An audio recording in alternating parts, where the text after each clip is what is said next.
어제 저녁에 이 설교를 준비를 하면서 이곳에 오시는 분들이 어떠한 마음으로 올까 고민을 해봤어요. 아무리 고민해봐도 잘 모르겠더라고요. 어떤 마음으로 왔든 하나님께서 우리에게 풍성한 은혜를 주셔서 그 은혜를 받는 시간이 되기를 원합니다. 저는 교회 처음 갔을 때가 기억이 나는데, 그때가 이제 초등학교 때였습니다. 저학년 때였는데 친구가 교회를 가자고 했었어요. 그런데 그 교회를 그때 가지 않았습니다. 그런데 그 친구가 저희 집까지 찾아오게 된 거예요. 저희 집에 찾아와서 주일 아침에 띵동띵동 하는데 제가 어떻게 안 갈 수가 있겠어요. 그래서 처음으로 갔던 그 교회가 기억이 납니다. 그리고 나서 교회를 열심히 다녔습니다. 그리고 고등학교 고3 때쯤에 약간 신앙이 조금 위태위태하고 흔들릴 때도 있었고, 그러다가 제가 20살이 됐을 때 제가 이제 지하철을 타고 제가 그때 성신여대 쪽에 살고 있었는데, 성신여대역 쪽에서 한 친구를 만나게 됐어요. 너무나 오랜만에 만난 거예요. 그래서 그 친구가 저에게 얘기하기를 교회 가자 이렇게 얘기를 했어요. 다니고 있는 교회가 있는데 무슨 또 교회를 가나 이런 생각을 했었지만 그 친구가 너무 가자고 하는 거예요. 그래서 생각해 볼게 이렇게 미루고 있었는데 그 친구가 또 저랑 친한 친구다 보니까 또 저희 집까지 찾아와가지고 가자고 이렇게 얘기를 하더라고요. 그래서 안 갈 수가 없었어요. 그래서 이제 교회를 원래 다니고 있는 곳이 있었는데 또 교회를 좀 가게 됐습니다. 근데 그 교회에서 저는 인격적인 하나님을 만났습니다. 한 번은 그때 이제 예배를 이렇게 드리고 있는데, 청년부 예배를 드리고 있는데 한 친구가 나와가지고 그때 당시 때 아프가니스탄으로 선교를 간다라고 얘기를 하는 거예요. 저는 이렇게 또 거기 이렇게 앉아 있었는데 멀뚱히 보는데 제 생각에, 그 당시 제 생각에는 아무리 생각해도 이해가 되지가 않는 거예요. 그때 내전 중이었거든요. 그 위험한 곳에 왜 가나? 가면 뭐가 달라지나? 이런 생각이 들면서 그 친구를 도저히 이해할 수가 없었습니다. 그런데 그 친구가 이제 가는 모습을 보면서 나는 죽어도 못 가겠다. 그런데 그 친구를 위해서는 기도 정도는 해줄 수 있겠다라는 생각이 들었습니다. 그래서 그 다음 주부터 바로 이제 새벽 예배를 나갔어요. 새벽 예배에 나가서 그 친구를 위해서 열심히 중보하면서 기도를 했습니다. 그 친구를 위해서 기도를 하기 위해서 매일 새벽을 깨어서 나갔는데 뭐 빠진 적도 있었어요. 그 새벽을 깨어서 나가고 있는데 근데 제 신앙이 깊어지는 거예요. 하나님을 더욱더 인격적으로 만나게 되고 제가 변화되는 것을 느꼈어요. 예전에는 십자가, 구원하면 그것은 나와 상관이 없는 이야기라고 생각이 들었는데 어느 순간 예수님께서 나를 위해서 죽으셨구나, 나를 위한 부활이구나, 구원이구나 라는 생각이 들면서 저에게 큰 변화를 가져왔던 시기가 있었습니다. 근데 그때 저의 내면도 완전히 변화가 됐어요. 이전에는 제가 하고 싶은 목표가 분명히 있었거든요. 근데 그 목표를 바라보며 달려가고 있는데 제 마음 가운데는 불안함도 있고 여러 가지 근심과 염려도 많이 있었습니다. 근데 하나님을 만나고 나서는 완전히 바뀌게 되는 거예요. 내 인생을 하나님께서 이끌어 가시겠다라고 생각을 하니까 굉장히 평안함이 밀려왔습니다. 그리고 기쁨과 감사가 제 안에 이렇게 막 흘러 넘치게 되었어요. 그렇게 해서 저는 인격적인 하나님을 만나고 그 이후로 신앙생활을 계속해서 열심히 했던 기억들이 있습니다. 근데 그때 초등학교 때 저를 교회 가자고 전해준 그 친구, 그리고 그 20살 때 우연히 지하철에서 만나서 나를 전도 교회에 가자고 했던 그 친구가 같은 인물이에요. 사실 그 초등학교 때 굉장히 친했던 친구였고, 그리고 중학교는 다른 학교로 배정이 돼서 한참을 못 만났어요. 그러고 있다가 20살에 지하철역을 가다가 만난 거예요. 그 집이 비슷한 데 살아가지고. 그래가지고 그 친구가 저를 전도를 해줬습니다. 우리의 삶에 있어서 참 중요한 것은 무엇인가? 그것은 바로 만남입니다. 우리가 누구를 만나냐에 따라서 우리의 삶은 변화되게 됩니다. 자, 여기 아까 앞에 앉아가지고 이렇게 뒤를 살짝 한번 쳐다봤어요. 누구끼리 이렇게 앉아있나? 우리가 만나는 사람 참 중요합니다. 저는 그 초등학교 때 친구, 20살 때 저를 인도했던 그 친구의 만남이 저의 인생을 완전히 변화시켜 주었고 저를 새롭게 만들어 주었습니다. 그런데 이보다 더 큰 변화를 일으키는 분이 계십니다. 그것은 바로 예수님이죠. 오늘 우리 본문에 나오는 삭개오는 예수님과 깊은 만남을 하게 됩니다. 자, 본문에서 나오는 삭개오는 아마 많이 듣고 공부하고 읽고 해서 잘 아실 겁니다. 세리장이에요. 근데 그 당시 때 세리장은 외적으로 보면 굉장히 성공한 사람처럼 보이는 그런 직업이었습니다. 그러니까 뭔가 가진 것이 많았으니까 조금 평안할 수도 있고 조금 더 여유롭게 생활을 했던 사람이었습니다. 그런데 삭개오의 내면을 들여다보면 삭개오의 내면은 병들어 있었습니다. 세리는 세금을 징수하는 직업인데 거짓과 착취로 백성들의 돈을 이렇게 빼앗았습니다. 장부에다가 영 하나 이렇게 거짓으로 꾸며가지고 돈을 더 많이 받았던 사람들이었습니다. 그래서 그는 부유한 삶을 살았지만 마음 가운데 깊은 곳에서는 불안함이 있고 죄책감이 있고 마음에 요동하는 공허함이 있었습니다. 자, 오늘 3절의 말씀을 보면 3절에 그가 보고자 하되라는 그 문구가 나옵니다. 그가 보고자 하되, 헬라어로 에제테인 이데인이라는 단어입니다. 이 단어는 삭개오의 심정을 보여주게 돼요. 수치와 상처, 공허함 속에서 내가 구원받고 싶어하는 그런 열망을 보이는 단어가 바로 이 단어입니다. 그러니까 삭개오는 이전과 같이 살고 싶지 않다라는 마음을 가지고 있었습니다. 그 삭개오는 그 이전에 예수님에 대한 소문을 이미 들었었을 것입니다.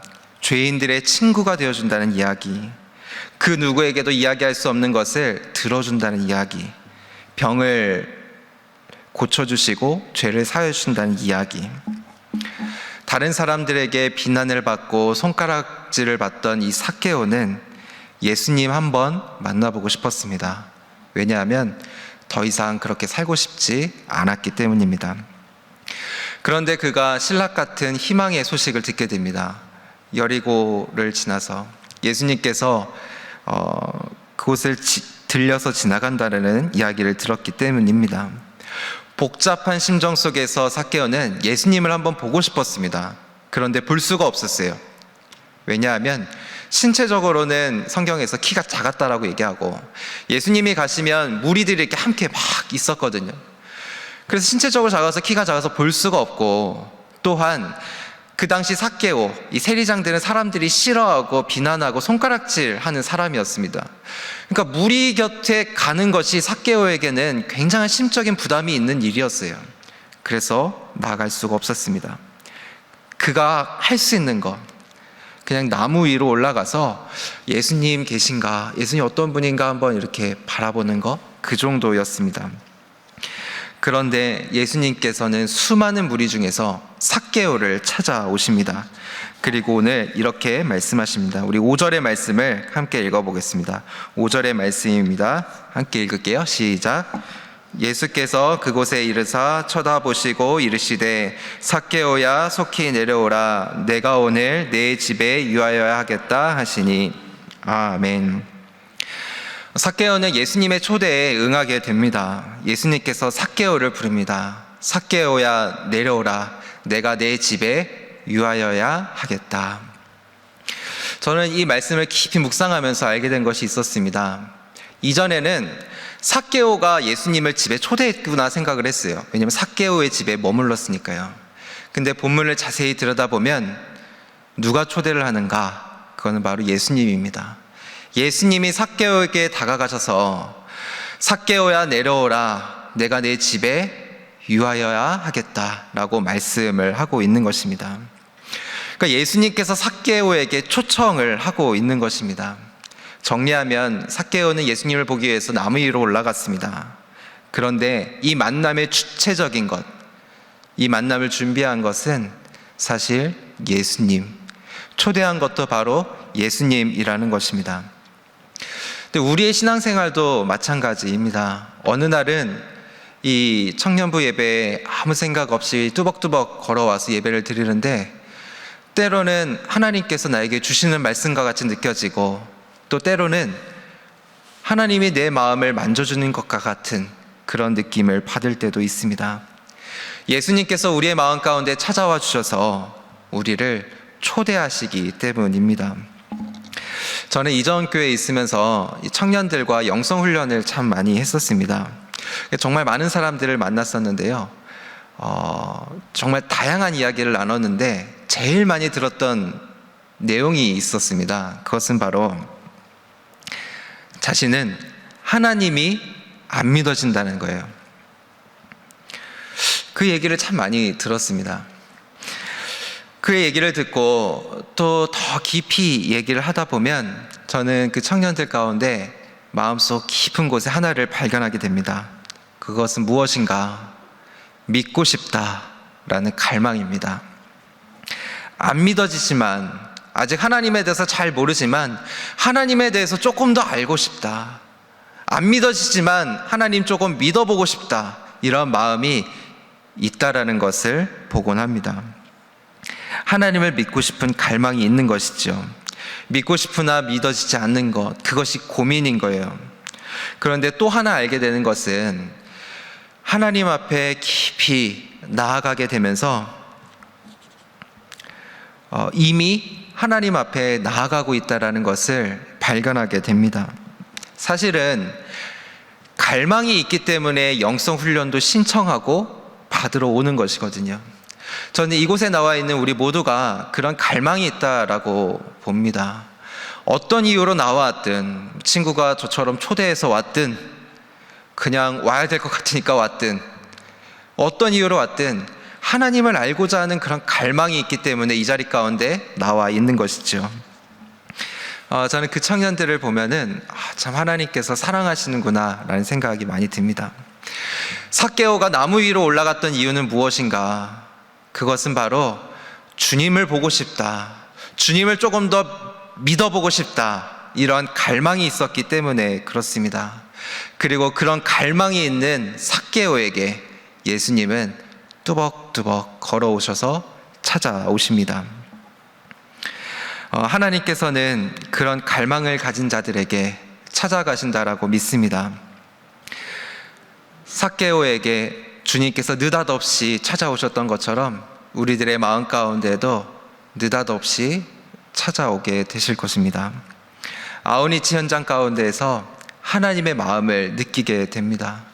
예배를 드리고 있다가 하나님의 말씀이 내 마음에 꽂히고, 그리고 하나님의 마음을 품게 됩니다. 순모임을 하다가 왠지 내 이야기를 하는 것 같이 느껴지기도 하고 공감이 되어지기도 하고, 그러다가 그 말씀 속에서 하나님의 음성을 듣기도 합니다. 하나님은 그렇게 우리에게, 우리의 마음 가운데 찾아오십니다. 그런데 많은 청년들에게 있어서 하나님이 안 믿어지는 그런 이유는 도대체 무엇일까?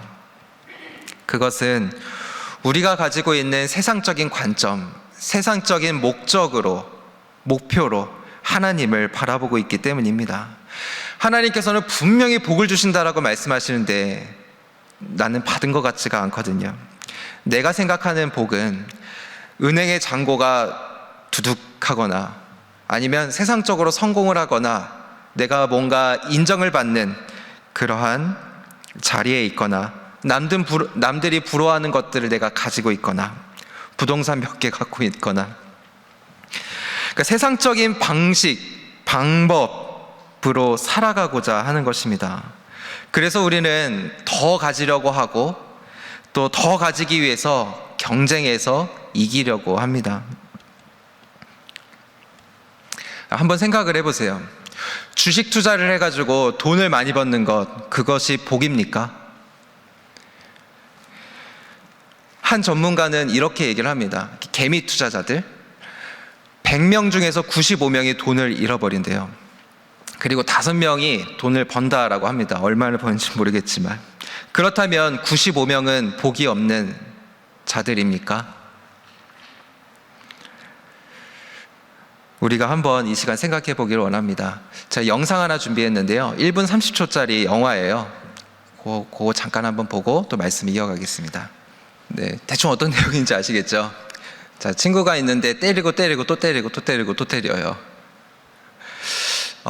우리의 모습이 그렇지 않을까 생각이 듭니다. 삭개오는 왜 그랬을까? 어쩌면 누군가가 그렇게 했기 때문에 자신도 그렇게 했을 것이에요. 누군가가 돈을 착취하는 것을 보면서 나도 뭐 그렇게 하지 뭐 라는 생각이 있을 수도 있고요. 그리고 나도 살아남기 위해서 돈을 조금이라도 더 많이 받고 이윤을 남겨야지 라는 생각을 가지고 착취를 했을 수도 있습니다. 친구가 때리니 또 때리고 이처럼 우리는 남들이 하니까 나도 하고, 남들이 나에게 피해를 주니까 나도 똑같이 피해를 주고, 때리니까 또 때리고, 이런 모습으로 지지 않고 살기 위해서, 또 살아남기 위해서 애쓰는 인생을 살아가고 있지 않은가 우리가 한번 돌아보면 좋겠습니다. 우리는 살아남는 자, 결국은 내가 이 사람을 때려가지고 정복시켜서 내가 인정받는 그런 삶, 내가 무언가를 많이 가진 자, 그래서 내가 평안하게 살 수 있는 것, 그것을 우리가 복 있는 자로 여기고 있지는 않습니까? 짱구의 아빠의 명언이 있습니다. 내용을 조금 압축하면 이렇게 얘기합니다. 일주일만 행복하려면 차를 사라. 그리고 1년을 행복하면 집을 사라. 이 소유의 개념을 얘기한 건데요.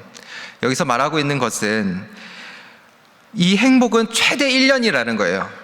내가 무언가를 가졌다고 할지라도, 오늘날 이제 아파트 같은 거 분양하고 하면은 뭐 이자 내가지고 몇십 년을 모아서 사잖아요. 평생을 모아서 삽니다. 그 행복이 1년밖에 가지 않는다라는 거예요. 자, 그런데 하나님 나라를 볼 줄 아는 사람은 정말 중요한 것이 무엇인지를 알게 됩니다. 여기서 한 가지의 개념은 하나님께서 말하는 하나님 나라의 복과 세상이 말하는 그 복의 개념이 다르다라는 것입니다. 마태복음 3산수훈에서는 복 있는 자를 설명을 합니다. 내용을 좀 정리하면 하나님 나라의 복은 주님을 따르는 삶입니다. 세상의 관점으로 보면 이해가 되지 않습니다. 애통하는 자가 왜 복이 있습니까? 의에 줄이고 목마른 자가 도대체 왜 복이 있습니까? 그러나 주님을 따르는 삶에는 세상에서 맛볼 수 없는 기쁨과 자유함과 평안, 그 안에 숨겨져 있다는 것을 우리는 알게 됩니다. 그리고 주님의 일을 하는 것이야말로 하나님 나라에 진정한 가치 있는 일을 한다는 것을 우리는 알게 됩니다. 제 아내는 20대 초반 때 1년 동안 터키에 단기 선교를 다녀왔습니다. 선교사의 그 사역 그리고 삶은 굉장히 열악했었겠죠.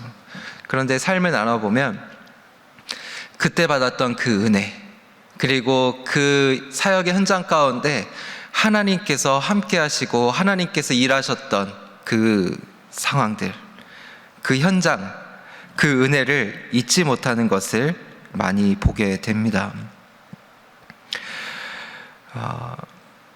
주님과 동행하며 살아가는 것, 그리고 주님과 함께하는 것, 주님을 따라가는 삶, 그 삶에 그 어디나 하늘나라 하나님의 복이 숨겨져 있습니다. 청년들이 그런 질문들을 참 많이 합니다. 어떤 사람과 결혼해야 되나요? 질문을 많이 받았어요. 저는 그렇게 생각을 합니다. 좋은 직업을 가진 사람들보다, 배경이 어떠한가 보다 더 중요한 것은 하나님을 얼마나 사랑하고 사모하고 있는가, 하나님과 동행하며 살고 있는가, 이것이 더 중요하다라고 생각하게 합니다. 하나님 나라를 볼 줄 아는 사람들의 복은 주님을 위한 삶, 주님의 부르신 대로 살아가는 삶에 있습니다. 내가 다니는 학교가 어떤 명문대처럼 이름이 있는 학교가 아니라고 할지라도 하나님께서 나를 부르신 곳이라면 그곳이 바로 하나님의 복이 있는 자리입니다. 내가 돈을 많이 벌지 않는다 할지라도 내가 가진 소유를 가지고 그 물질을 하나님을 위해서 쓸 수 있다면 그것이 복 있는 자입니다. 세상에 인정을 받지 않는다 할지라도 하나님의 사명을 위해서 우리가 달려갈 수 있다면 그 사람은 바로 복 있는 자입니다. 그리고 그 사람을 위해서 붙여준 소울메이트를 만나는 것, 그것이 복된 인생입니다. 이것이 하나님 나라의 가치를 볼 줄 아는 인생이라고 믿습니다. 그리고 그것이야말로 복이라고 이야기를 하는 것입니다. 오늘 우리가 읽었던 삭개오, 본문의 삭개오는 주님을 만나고 나서 완전히 변화되는 것을 보게 됩니다. 이전에는 세상의 악목으로 살아가게 되었습니다. 소유의 개념, 그리고 남들이 다 하니까, 그리고 뭔가 경쟁에서 이기려고 하는 그러한 삶을 살아왔었습니다. 그런데 이제는 완전히 바뀌게 됩니다. 주님을 만난 이후로는 하나님 나라를 볼 줄 아는 인생으로 변화하게 됩니다. 삭개오는 작은 노력을 했습니다. 그 작은 노력은 나무 위로 올라가는 것이었어요. 그런데 주님께서 삭개오에게 찾아오셨습니다. 우리 또한 내가 무언가 하나님 앞에서 무언가를 하고 싶어서, 또한 내 마음이 답답해서 작은 노력을 할 때가 있습니다. 예배에 나오는 것, 순모임을 드리는 것, 또 학교와 직장에서 우리 말씀과 함께 큐티를 하는 것. 그때 예수님께서 삭개오를 찾아오셨던 것처럼 우리의 깊은 내면 가운데 찾아오실 것이라고 믿습니다. 그때 우리는 하나님을 믿고 싶어하는, 그리고 하나님을 갈망하는 나의 마음과 하나님께서 우리를 찾으시는 주님의 마음이 만나게 되는 그러한 역사가 일어날 줄을 믿습니다. 우리 8절의 말씀을 함께 읽어보도록 하겠습니다. 8절의 말씀 읽겠습니다. 시작. 삭개오가 서서 주께 여짜오되 주여 보시옵소서, 내 소유의 절반을 가난한 자들에게 주겠사오며 만일 누구의 것을 속여 빼앗은 일이 있으면 내 갑절이나 갚겠나이다. 아멘. 이것은 단순한 회개가 아닙니다. 하나님을 만나고 하나님 나라의 눈을 뜨게 된 삭개오는 삶의 중심이 완전히 뒤바뀌게 됩니다. 이 땅에서 소중한 것이 무엇인지를 그는 진정 깨닫게 되는 것입니다. 소유의 절반을 다른 사람들에게 가난한 사람들에게 주겠다. 속여 빼앗은 것이 있다면 내 갑절이나 갚겠다. 이 고백은 아무나 할 수 있는 것이 아닙니다. 철저한 회개일 뿐만이 아니라 하나님 나라의 가치를 보게 된 변화된 모습이라고 볼 수 있겠습니다. 삭개오는 이전에 이기적인 모습으로 살아갔습니다. 내 것을 취하고 내 것만 바라보고 그렇게 소유하며 살아가는 인생이었습니다. 그런데 하나님을 만나고 나서는 완전히 변화하게 됩니다. 이기적인 자아에서 하나님 중심적인 생각과 사고로 완전히 바뀌게 됩니다. 가난한 자들을 위해서 쓰게 되고요, 시간과 물질과 모든 것들을 하나님 중심적으로 생각하고 살아가게 됩니다. 주님을 만난 삭개오, 그 마음은 어떠했을까요? 내가 가진 돈 나누려고 하니까 막 배 아프고 힘들었을까요? 6절의 말씀을 보면 예수님을 만나자마자 그는 완전히 바뀌게 됩니다. 주님을 즐거워하며 만나게 됩니다. 예수님을 만나게 되면 사실 우리의 생활은 즐겁습니다. 신앙생활 하는 것도 사실 재미가 있어요. 저도 이렇게 목회를 하고 있는데 목회가 힘들 때도 많이 있지만 재미가 있어요. 왜냐하면 하나님께서 함께 하시기 때문에. 하나님께로부터 오는 기쁨과 평화, 행복함, 이것은 주님을 만나보지 못하고서는 절대 알 수 없는 것입니다. 제가 오늘 조금 늦게 왔지만 앉아서 이렇게 찬양팀 찬양하는 것을 보는데 어떤 사람은 손을 들고 찬양하고 이 목소리로 찬양하고 마음으로 찬양하는 모습, 그거는 아무나 할 수 있는 것이 아니에요. 하나님을 만난 자만이 주님을 찬양하는 기쁨을 누릴 줄 알게 된다라고 생각합니다. 하나님을 만나는 그런 축복이 있기를 원합니다. 자, 삭개오에게 구원의 선포가 이루어졌습니다. 언제 이루어졌는가? 9절의 말씀을 보면 나와 있습니다. 그것은 바로 오늘입니다. 삭개오는 죄에 빠져 있었고 심한 열등감과 상처로 얼룩져진 사람이었습니다. 외적으로는 부유해 보이나 내적으로는 공허함이 가득한 그런 사람이었습니다. 그런 그에게 주님을 찾아가서 만나 주십니다. 이 축복이 여러분들에게 있기를 원합니다. 한 가지 이야기만 하고 말씀을 마치고자 합니다.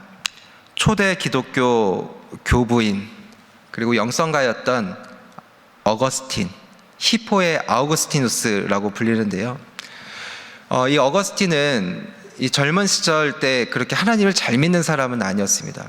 이 영성가라고 하면 무언가 대단했을 것 같잖아요. 그런데 그렇지가 않았습니다. 자신의 깊은 내면 안에 열망을 쫓아서 살았습니다. 근데 그 열망은 술, 관계, 친구랑 노는 거, 밤늦게 막 돌아다니는 거, 그리고 심지어는 이성관계가 문제가 되는 것이 아니라 이성관계의 선을 넘어버리기까지 하고, 심지어는 그 당시 이단이었던 만이교에 빠지기도 합니다. 그런데 그가 어느 순간 로마서의 말씀을 통해서 하나님을 만나게 됩니다. 근데 하나님을 만나고 나서 그는 완전히 깨닫고 변하게 됩니다. 나의 갈망이 세상에 있는 것이라고 생각을 했습니다. 술을 마시면 내 마음이 행복해질 거라고 생각했어요. 그리고 실제로도 행복했어요. 그런데 그게 얼마 가지 않는 거예요. 친구들과 어울려서 막 놀고 유흥을 즐기고 하면 행복했어요. 근데 그게 얼마 오래 가지 않는 거예요. 이성관계도 영원할 줄 알았어요. 그래서 막 하지 말아야 될 것도 하고 넘어갔어요. 그런데 끝은 안 좋았던 거예요. 나는 갈망을 쫓아서 헤매이며 시간을 보내면서 허덕이며 다녔습니다. 그런데 그것은 내 갈망, 내 마음을 채워주지 못한다라는 것을 그는 깨닫게 됩니다. 그런데 하나님을 만났을 때 그는 깨닫게 됩니다. 내가 진짜 갈망했던 것은 바로 하나님이었구나. 하나님을 만났을 때야말로 내가 진정 행복을 느낄 수 있구나. 내 안에 있는 불안함과 내 안에 있는 공허함, 세상의 모든 것으로 채울 수 있을 것이라고 생각을 했었는데 그것은 채울 수 없는 것이었구나. 하나님이야말로 그것을 채울 수 있는 것이구나 라는 것을 그는 깨닫게 됩니다.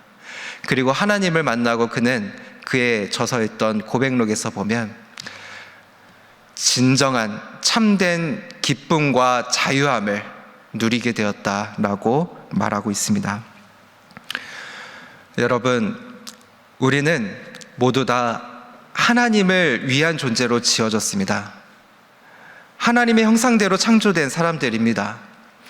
그래서 하나님을 찬양하도록 지음을 받았고, 하나님을 예배하도록 지음을 받았고, 하나님을 갈망하도록 지음을 받았습니다. 그래서 우리가 하나님을 만나게 되었을 때, 그리고 예수님의 제자들처럼 주님을 따르는 인생을 살아갔을 때, 그때야말로 우리는 진정한 가치 있고 행복하고 기쁨과 평화를 누리며 살아가는 삶을 살아갈 수 있다라고 믿습니다. 그 축복이 우리 신일교회 청년부 모두에게 함께 하시기를 주님의 이름으로 축복합니다. 이렇게 기도하겠습니다. 살아계신 하나님 아버지, 감사합니다. 오늘 우리가 주님의 성전에 나와 이렇게 예배하며 기도할 수 있게 해주심에 감사를 드립니다. 하나님, 우리의 심령이 하나님께로 향할 수 있도록 인도하여 주시옵소서. 하나님, 우리가 주님을 만나길 원하나오니 주님을 더 믿고 더 사랑하고 주님을 더 따르고자 하는 갈망이 우리 가운데 있사오니 주님, 나를 찾아와 주셔서 나를 만나 주시고 나와 함께하여 주시고 이제는 주님을 따르는 인생으로 변화된 삶을 살아갈 수 있도록 주여 인도하여 주시옵소서. 감사드리며 예수님의 이름으로 기도드립니다. 아멘.